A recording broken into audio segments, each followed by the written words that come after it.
ভাইরে, শুধু ইফতার আর সাহরি খাওয়ার নাম রোজা না। ইফতার করা আর সাহরি করার নাম কি না? রোজা না। এটাতে রোজার স্ট্রাকচার দাঁড়ায়, কিন্তু রোজা ফাইনাল হয়, কমপ্লিট হয়, পূর্ণাঙ্গতা পায় যদি রোজা রেখে আপনি মুত্তাকি হইতে পারেন, যদি রোজা রেখে আপনি হারাম কাজ ছাড়তে পারেন, যদি রোজা রেখে আপনি খারাপ কাজ ছাড়তে পারেন। নবী করিম সাল্লাল্লাহু আলাইহি ওয়াসাল্লামের সেই হাদিসের দিকে তাকান, তিনি কি বলেছেন?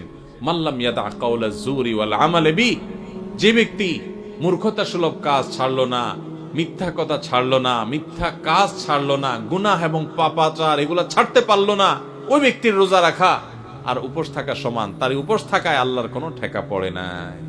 অতএব এই বছরের রমজানে আমরা আসেন আগে থেকে পরিকল্পনা করি, ভাইরা আমার, আল্লাহকে সাক্ষী রেখে আল্লাহর সাথে কথা দেই, আল্লাহ এত বছর রোজা রাখছি, তোমার রোজার মর্ম বুঝি নাই, এই বছর আমি রোজার মর্মটা একটু বুঝে রোজাটা সঠিকভাবে রাখবো।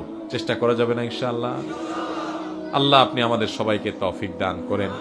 আল্লাহ আপনি আমাদের সবাইকে মুত্তাকি বানায় দেন, মুত্তাকিদের ইমাম বানায় দেন, আমাদের তাকওয়া অর্জন করার তৌফিক দান করেন। আল্লাহ হারাম ছাড়ার তৌফিক দান করেন, হারামকে না করার তৌফিক দান করেন।